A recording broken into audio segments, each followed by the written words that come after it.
Hey everyone, Ivy Lee Gaming here, and today we're playing Dragonheir Silent Gods.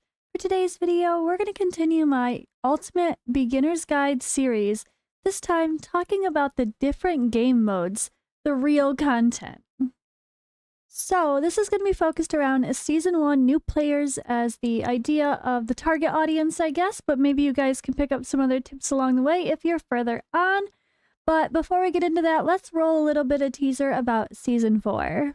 Thank you to Dragonheir Silent Gods for sponsoring today's video.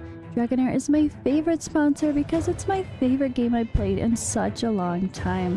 I really enjoy the graphics. They really knocked it out of the park with the new heroes of this season. We are on to Season 4, new season, new heroes, and new Otherworld. There's some really killer bosses this time around, and I hope you guys will enjoy. If you haven't already checked out Dragonheir, be sure to download using my link in the description or the pinned comment. It's available on Android, iOS, Mac, PC, Steam, or Epic Games.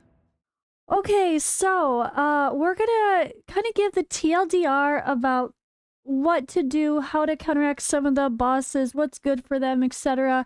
Very briefly going through each one. I'll play some footage in the background for a couple of those boss discussions, or dungeon discussions I should say, and I will reference the videos that are in better detail, because if I was going to actually give you a proper content guide on each section in this video, I would just be remaking the videos I already have, which are better. So that way if you're stuck on a certain one, you could just go look up the Grave of Venom video specifically, and I will link all of those videos in my section for the chapters in the description as well, so you can easily access those specific areas of content and get a better general idea.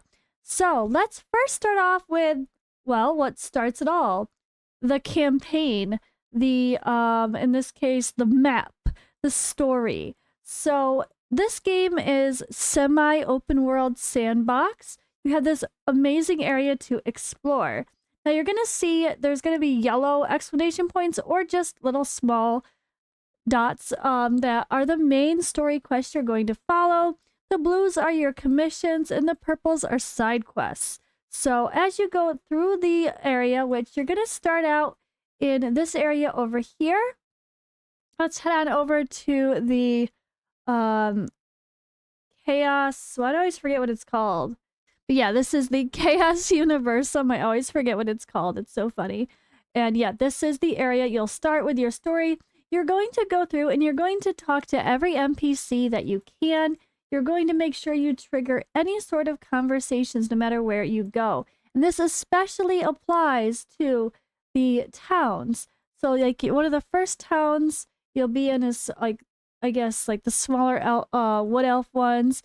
But like you come into Arbortia, it's a proper city.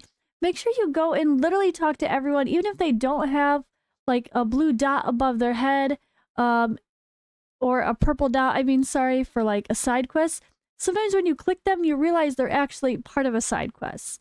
And along with that, along with doing your story and campaign, you're going to want to collect everything as you get there. So you'll kind of do your side quest at the same time as your main, just like a lot of this sort of style of game.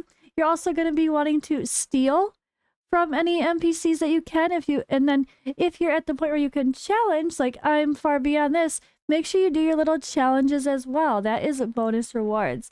So the story is actually quite fun. I always highly suggest people actually pay attention to it because it's really nice. And sometimes when you've gone to another part of the world, like, and you come back to an area, all of a sudden you have new side quests to do. So make sure if you're popping around for commissions, you check if you notice any other purple dots on the map. Of course, you can go to the market to always get ingredients from the vendors for cooking, or if you forgot to steal something, you can go back and steal later. But stealing is a really important part of this whole campaign part of the content. It's really, really valuable to be able to get some important resources and complete some side quests. But yeah, it's a really nice exploration style. I really like this. There's so many different types. Like when you get to the underworld part, it's so pretty over here.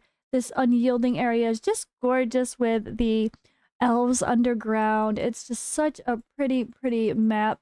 invocation. They did a gorgeous job with this, didn't they? It's just absolutely lovely with the visuals here. So this is kind of the core of the game, but once you complete the story, you're just going to be working on, like, you could complete your story before Otherworld exploration, the endgame starts, and you're just going to be grinding the dungeons for improving your account overall once you've done the story. So that's kind of what we're going to talk about, though. And I'm going to kind of lead off with the most important things to focus for the very beginning. So let's talk about that first, besides all that campaign stuff. So the Goblin is what you need to focus for who to build. You want heroes that are going to be good for Goblin. I do have 2 videos on that, like I showed earlier. I have one general overview of, like, ideally planning out and playing for Goblin, like just general. And then I have a Sigrid team exclusive idea, like how to use timings to really benefit the Sigrid team. So that is a huge topic of conversation as well. But when it comes to who to build, you want to focus who's going to be part of your Goblin team as your core of who you build first, even before you worry about Vortex or anything else, because you need to be able to farm potions to level up everybody else in the first place. That's why it's priority. But you should always aim to have at least 5 heroes built for Goblin, plus 2 or 3 more that can sub in for other content. And there's also a really special thing called the hero reset. When you're on your heroes and you're looking to upgrade them, there will be a button called, not reset the skills, because unfortunately we can't, but when it comes to leveling them up, there will be a reset button early on for your first 6 days of gameplay. You can get back all of your resources for the crystals and the experience potions for leveling up the heroes for that 6 days. So the best advice is to pick your team, reset after you're done farming Goblin, make the best team possible to farm Flame Domain, with not Flame Domain Flame or Poison heroes, for example. Make that team, go farm it. When you're done, switch back, reset all the heroes, and then you can go ahead into the next thing, which maybe is your Vortex, and make a perfect Vortex team as perfect as you can early on. And then again, reset when you're done. And like, you can really flow well with that kind of a system, taking advantage of the resets. And it allows you to not be locked in. All right, now for the dungeons. Let's give a super quick TLDR. Goblin Lair. Positioning matters a lot.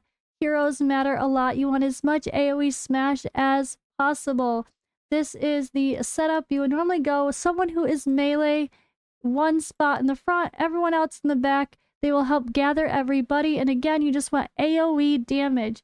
You want to see people that have the multi-tile hits, including Sigrid, who has a very quirky kit where she hits everybody who has a debuff. Again, if you want to see the details of my Goblin team, check out the perfect team video explaining this in better detail, along with the amazing timings that you need to do to make this work. And why. All right, and then next up for dungeons. So Flame Domain, you're going to be dealing with a boss that puts up burns. So you want to have cleansing or debuff immunity in this team as well. It's going to be really helpful. Luckily, if you pay at least $1 in the game, you'll get a free V-Cook. And even though he is poison, it's okay to have the supports be the same element as the domain you're fighting, because you can just make them survive, and that's all you really need to do, and you're okay. But he's perfect for that, as well as someone like an Enna, or if you get Ogak or someone great early on, that can be really cool as well. Next up, Frost Domain is going to be the easiest one to farm, which I highly suggest most people try to go with Frost and Necro as your first synergy if you can, although it does lack support early on. In season 1, it takes later seasons before that's better, but it's very easy to farm. So if you choose your first 2 elements to focus in the game, it might be a Flame Domain as your first one, but this is the hardest dungeon of all of them. You also need to space out your heroes, so using multiple melee can be bad. It's a little bit complicated, and it's the hardest one by far Frost is the easiest, then Tempest is kind of in the middle. You do need some specific stuff like anti-healing and some AoE damage and or crowd control, which Sigrid for the AoE damage and the anti-healing is perfect, and the attack down for this boss. Alright, Grave of Venom is going to be a main boss with a couple little side balls on the side, so AoE damage is very good there for your main DPS. Sigrid can fulfill that role as well, and you're going to need a really strong tank that's not going to die easily. I do find that Horus survives better than Furboth and Garius without a Gatekeeper staff early on. It's just really, really helpful. Horus is surprisingly good here, or having heroes in the team that do anti-killing type skills where like you don't die, take a fatal hit right away, or like a Mithrasia that keeps someone alive, or like a Urion that won't die right away, for example, for legendaries. Grave of Curse is going to be a fun one, dealing with some buffs to remove and shields to remove or deal with. But you could mitigate that in many ways. Again, I do obviously have a video on the Grave of Venom Ultimate Guide, which you can see. And just a quick note here, back on the Flame Domain, I also have a video on the Flame Domain specifically, because it's a really hard one.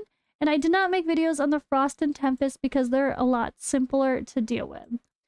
Grave of Venom, there's a video. Grave of Curse, I have a video talking about that. And the Grave of Rot as well. The Grave of Rot is a boss that puts up a whole bunch of poisons and heals. So you want heal reduction like Sigrid. And then you want some, again, and like kind of the same people you might use for the Flame Domain with or dispelling a debuffs or preventing them. The rare hero Fitz, who is a tank Necro. He is amazing for the Grave of Rot and the Flame Domain. Just someone who's very free-to-play friendly to call out. Next, we have the Heretical Ruins. These open a little bit later once you come on over to the other side of the pond, I guess you could say, or the lands as well. This is going to be your first rune that you open. And this is an AoE damage type situation as well. That's very helpful. You definitely want to decrease attack. The boss hits hard. And you also want to spread out your heroes because you get some burns as well. Kind of similar to the Flame Domain there, but really, again, I do have a video on that one with much better detail for Heretical Ruins. Ancient Battlefield is a very hard dungeon with an interesting boss mechanic. You need one hero that's going to take the stun that's the furthest away from the boss. There's an easy way just to build one hero like Hexandra or someone with resistance, and then everyone else can be built pretty normally. You're going to want someone to remove buffs there as well. And yeah, damage mitigation is always good, but it's a fun boss that's a bit challenging, so don't be too discouraged. Overall, if you once you start unlocking everything, the best thing to do is to focus Venom early on and try to get as much as you can there so your DPSs are strong, and then just use whatever gear you get. You get a defense percentage or HP percentage there, use it. It's pretty good. All right, there's the TLDR on the dungeons. Let's move on. All right, so Fey Meander, you really want to try to do this daily as the levels unlock. I got stuck at level 81 for the longest time, and then I've kind of stopped playing this account, so I just wanted to make this video, so I haven't pushed forward. But you really want to start early on doing this every day since it first unlocks, because getting a rare scroll, low levels of essence, low levels of a psychic core, this stuff is not important if you wait to the very end when you're trying to do the hardest stages in the game. If you wait to the very last week of gameplay, like a lot of people procrastinate, I'm guilty, then a lot of that stuff is no longer relevant and it can't transfer to your new season. So it's best to do it as you go. Plus, it's pretty cool. They have this daily reward. So depending on how many stages you've completed, I move myself out of there, boom, you could see that. You actually can get some extra essence and, solvent, You can get extra solvent depending on where you place, which is really, really cool. And there's also the Labyrinth of Curiosities. You can definitely do those early on as well as they open, if you can, because again, those lower tier resources are going to be the most valuable early on as soon as you possibly can get them. Fey Meander, the overall key is crowd control. You can even use the hero you get, Goom Gum as I call him. He brings some great crowd control, and he's good for Witch's Remains or the Crown of Unclean, which we'll talk about. And yeah, he is really, really fun, honestly. He's a very good hero. And you're going to want crowd control overall, like the Holy Hunter set that you get from the Grave of Rot. You can put that on anyone that's got an AoE hit, honestly. Put it on 2 people, 3 people. It comes in handy. If you're having trouble surviving, we do have 10 times speed for this boss, or for these stages. So with 10 times speed, you can just let it go slow with a bunch of supports and like 1 DPS and you'll be fine. That's usually the answer if you're having trouble surviving. Add more support and stun sets, and or manual the fights to make sure you're hitting the right people to take out with your ultimates. Alright, and then you saw there we also had within our exercises Pillar of Trial. Same thing here. This is great to do as it opens if you can. Try to do as much as you can as it first opens, because these lower level resources, again, are going to be a little less exciting when you get to the end of the season and you don't really need those anymore. And this is same idea as Fey Meander. Crowd control and strong support is very important. Now you're going to see this tab for challenges. This does show our weekly bosses here, which is really helpful. So let me slide myself over. The weekly bosses, you're going to have multiple. You're going to have these 2. Plus, you're going to have one from the corrupted field in the underworld area.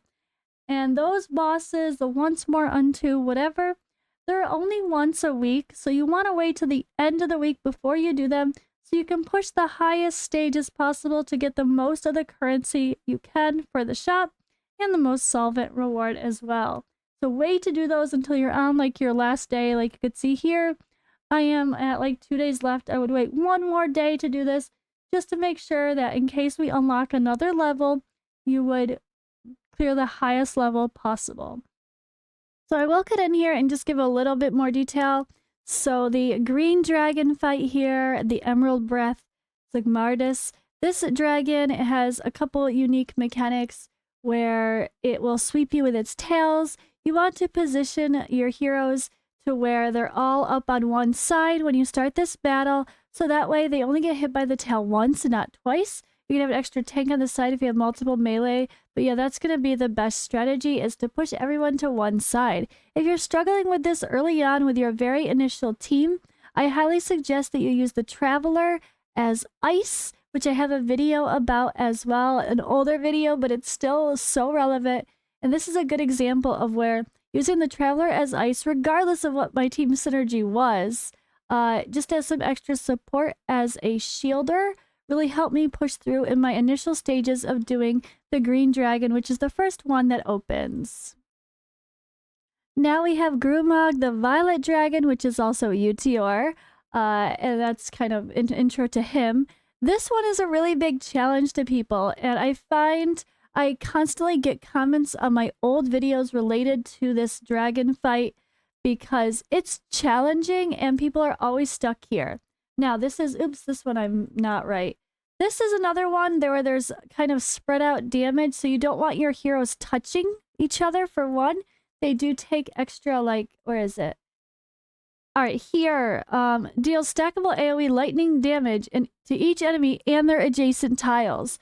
So when UTR, the first round of this fight before you get to the dragon itself against the guy we now know is UTR, you're going to want to spread your heroes out or you're going to take extra damage. So this is really important. There's also some very important stuff regarding the way you have to hit these bosses.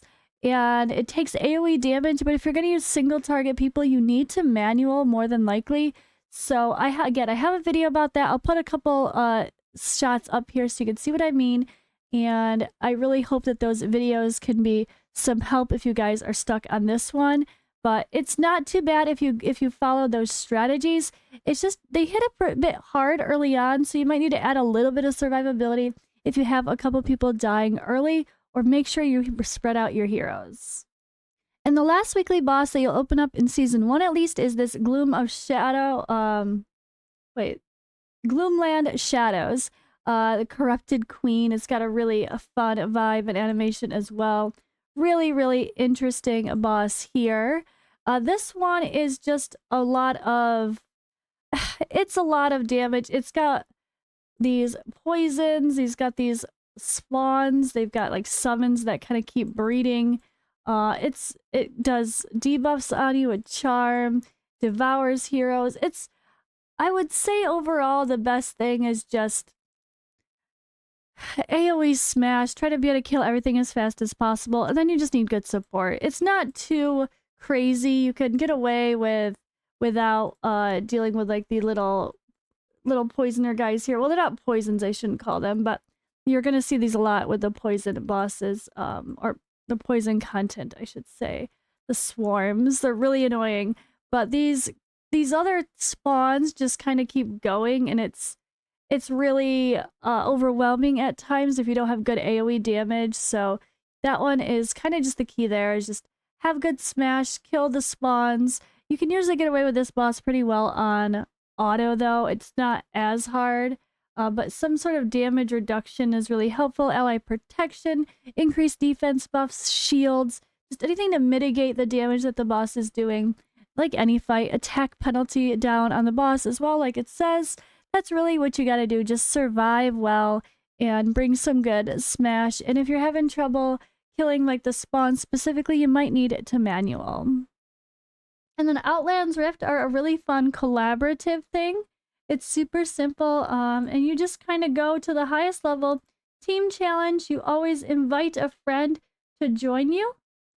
None of my friends are online. Are they really not online? No. None of my friends are online. That's really depressing. But you could also share your team in your server or global chat or your alliance chat to get people to come join you. This is cross server, so anyone that's friends can also join in if you're wanting to do it and your friends aren't online, like this account. That's hilarious. But you get more rewards by doing the team challenge than you do the solo challenge. So keep that in mind. And again, it's one you should wait for the end of the week, or once you can start doing the highest stage, stage 10, do it the first day of the reset of the week to get those rewards as fast as possible. Now we have to talk about Arena. They've done a really good job revamping their Arena system to be super simple and fun, easy, interesting content. Down here, when you first click to go in, there is the competitive mode settings. This is where you set up your gear. So my advice is to go through and star heroes, make a category, name it for each arena team, like your first arena, second, and third arena teams, and put anybody, including ones you might sub in and out depending on who you're facing, in that category. Then you can easily just see those heroes and only level up those heroes, work on their gear at a time. So it always goes to your highest level of hero on your account. So it's very valuable as soon as you can hit to where you can get 5-star to try to take one hero to level 100, your best DPS probably, or your best tank. Take them to level 100, and then you're going to be set for your arena here too. And these competitive mode settings, the gearing system is separate than the gearing system for the rest of the account. So that's really nice as well. Just remember when you're doing your hero resets to uncheck the box to also remove equipment, or it will remove your equipment from your arena team too. All right, and then so we have our basic arena here, which is our like typical setup, like a very, you know, like you can see it here on the board. Just a normal setup with arena, a 5-person team versus each other on full auto. So, but if you're too busy and you don't have time to try to keep progressing, definitely number one, progress against any of the non-real characters first. Then you can just quick challenge. So like, I've been too busy for this account, but I want to help my team with the Golden Wing challenge, which we'll talk about in a second. I'm just going to do my 10 arena battles. Okay, my 10 arena battles are done for the day. Done with arena. Goodbye. It's a really, really wonderful system. I'm so glad they did it this way. It also makes it easy to get the special rewards from the shop, which we will talk about when we get to the shop section. All right. So Team Arena is a 3v3 arena or tag team arena, depending on what games you played. They've called it similar. You just have to set up your lineups on the defense, and then you're good to go. Like, I don't even have a defense. I'm not doing this. I'm a bad example right now. But you should be doing it 3 times a week. That's it, to get some rewards. Because even just getting up to this level, the Bronze Wolf, you start to get a little bit better ranking rewards here. Or like the challenge rewards. The ranking here, you can get even more depending on how you rank. And it's not too hard to get into the top 150 on pretty much any server except for our highly merged ones in season 4 right now. But any new account is going to have no trouble on a new server competing. If you're just a little bit active, it's very easy to get into the higher tiers and get free stuff every single week. It's so simple for only 3 battles. And then speaking of battles, there's also live arena, which you only have to do 1 battle a week. So I did not do enough last time, so there you go. 1 battle a week gets you the rewards here, and depending on where you place, you have chances to get even master scrolls from this as well. So that's really important, and it's such a great value because you also get the same currency in the exchange shop to be able to work toward getting your lucky playing cards and the other resources for the week. Again, we'll talk about that when I talk about shops in better detail, but that allows you to, yeah, I mean, get more. And it's so easy just to do 1 battle. You just have to have timing. Like right now, it's open. It says closes in X amount of minutes. That means it's open. Go in, do a match, and you're good to go. So this big bad boss here, we love it. He's so good. The Temporal Vortex. You get daily rewards for completing. And yeah, based on your rank, you're going to get extra rewards as well on top of your normal rewards just for hitting certain damage milestones. So I was top 60 in the server. Boom. Easy stuff there. And you can see the rewards here.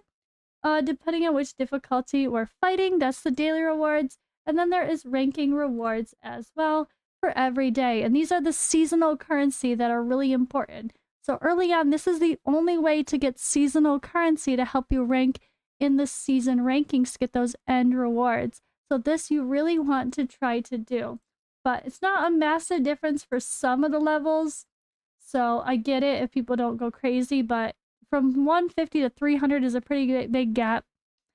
51 to 150, there's plenty of room to place there if you're moderately active or have a decent team. I haven't even tried that hard and I'm still at top 60. And so with Vortex, every week there is a change of I guess you would just, yeah, a change of buffs or debuffs. Bosses take more damage based on certain things or receive more damage, or allies with a shield or whatever, or whatever healing is less, but shields are more. Like there's all sorts of things that change depending on the current week for the boss. I obviously have videos also on the Temporal Vortex if you want to see more about timings, positioning, and all of that. But I will go in and click just real quick to show you guys how beautiful this game really is if you're watching this video trying to get an idea of everything before you start playing. It's pretty wonderful. But overall, the best things for Vortex in Season 1 are going to be Wild, Dauntless, and sometimes Rally if you pull like Filto even. And honestly, you're going to be very surprised. Odd One did this. He used Isotarian, and so did Pip actually.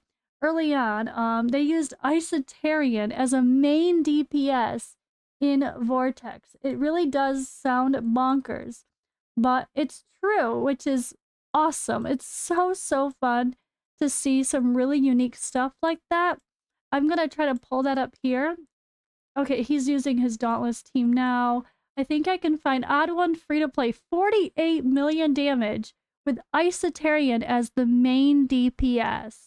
He does more damage than Usha being enabled by a legendary Losenia. So good. He's the main DPS. So he's a sleeper pick for a Ice and Necrotic team for any of your roster.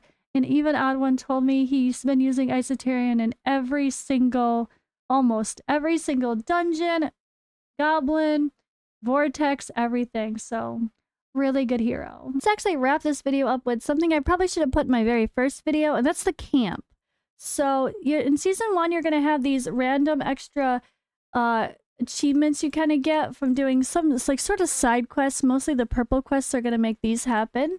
And this is just kind of part of bonuses. You'll get some rewards, you'll get some extra worm marrow, and they can be kind of hard. So if you get, some of them are really tricky, but if you're having trouble, like you get stuck with something, just literally like, okay, Blackbeak, whatever, go into the Discord server of the official game, type whatever the description is, and you're gonna see other people. Like the Realm of the Deer is a really popular one that's confusing. Deer can be spotted everywhere, blah, blah, blah, blah. That's one that a lot of people end up getting stuck with, and it's actually not that bad. I just haven't gone to do them myself to check the ones I missed. There's a training ground. Make sure you do the tutorial because this gives a ton of rewards as well, as you can see here. I did all of them right away because it's great. Oh, I stopped here. Oh my goodness. I almost did all of them right away. So see, there's so much more, and it teaches you how to play the game. It teaches you what the things are going to be as you go along. So you kind of want to do those. There is a drilling ground where you can test against a dummy, and then there's friendly sparring as well. And then we have our horn, which is another way of summoning, which you can only get specific heroes from, the same heroes that you can get from Starlight Dive. That is kind of, I guess, I don't know, not that exciting, I guess, but hey, it's something, and it does happen. We have our forge, equipment forging. You have to go through the content and get these hammers to unlock the upgrades for the forge, and then you could actually just go ahead and forge everything directly here once you get rolling. And honestly, I really don't like the equipment refinement because by the time we get these refinement materials, we no longer need specific things. But I would say just try to get in the habit of saving some purple gear, like chests and gloves. Like if you have a crit rate glove that has like or crit damage with crit rate on a glove, save one of these, like lock it that's purple, so when you get some of these legendary ones, you can just turn it into a legendary piece of gear. Try to keep in mind to save a couple of your best ideal stats, even on a lower rarity. Just lock them for the sake of upgrading, so when you get to upgrading, you're not looking for like, oh my god, I just need one enlightenment chest in the enlightenment set. You could have saved it with a lower tier that you could have upgraded. So that's a little tip here in that part of the camp. And then we have this new thing that's not in the later seasons yet, where you actually can upgrade your heroes passively, which is so amazing. It doesn't take long to upgrade someone to like level 100. It's so good. Or like when I'm just in between quick doing stuff, I just throw random people in there that I think I'm going to use. I haven't really been playing this account, so it's not as up to par, but I'll put like Adrian, there's really good. Or like if you get somebody reaches max level, but you want to keep upgrading that hero, you could then go and like, okay, what was it? Venom was in there, he's max level. Let me just upgrade his star. Okay, boom. He's the next star level. So now that he's the next star level, if you look at him here, he's now upgrading from level 30. Now he can go to level 50, for example, until I get him the next star level. So you can actually do that directly and not have to take them in and out of the sparring pit if you're working on them in between their star rankings. So that's just a little tip there for some passive stuff. Then we have the cooking. Consumables are huge. You definitely want to take advantage of these. This can help you 3-star like a goblin run. If you can't, you could stack consumables as well when you go into battles. You could eat a couple of the same thing and they'll stack for a longer time if you're running a bunch of multi-battles. But I found consumables to be really important in the early game. And it can be even helpful later on in some endgame content like Fey Meander. If you're kind of stuck and you just need a little bit of oomph, the consumables can really help there. And then we have our shop. You're going to buy out pretty much everything in the shop, this little cart, I guess, as you get it, honestly, except for like the things that are daily, like the things that were left there for me. And then this is our upgrade section, forging bench, cart, and hero exercise, which you can't really see now because they're already maxed out. But yeah, this is just where you go to upgrade. So that's kind of that. There's nothing too fancy here, but don't forget to take advantage of the hero exercise and the consumables. It can really like push you in the game to progress a lot easier than you think. And maybe you just need a little bit of resistance or accuracy or something, or you need some extra defense plus some damage at the same time. You can just find the right combinations. And there are guides for this in the discords. So in case you missed it, I already covered a couple topics. I did my general guide, which was like the first week. That's already posted. Then I went ahead and did my game mechanics video. That was breaking down a lot of the important things regarding heroes, attributes, stats, positioning, presets, the actual gameplay, you know, like kind of understanding some of the elements of how to deal with your heroes and set everything up successfully. And then this video, yes, is the different game modes and bosses. And then next up here, we're going to have the summoning system, the Gacha system, explaining a little bit better detail than I do just in my first video. Then we're going to go into the alliance and guild kind of system chat, your clans, your guilds. This game calls them alliances. And with that in mind, I'm probably going to repeat the information from Vortex, so don't mind that. I'm just going to probably share the same thing because it is part of the alliance system is doing Vortex, so I might repeat the same clip. Then we're going to talk about the free shops and spending, which in this game is the exchange and the store. So there's like what to buy with real money, what to buy with the in-game currency. And then we're going to talk about the events, both the reoccurring events that come pretty regularly and the special events like the seasonal heroes like UTR, or what about the Dungeons and Dragons collabs. Then we're going to talk about the Otherworld exploration, which is just starting on this server here, and the Endgame boss fights. So I have a ton of coverage on that on my channel. You guys can look at those boss fights individually. That's a whole other thing, but I'll do my best to give the rundown here about how this really works. And then we're going to finally end this video with seasons and reset. We're going to talk about how do the seasons really work? What happens at the end of a season? How do you prepare for the next season?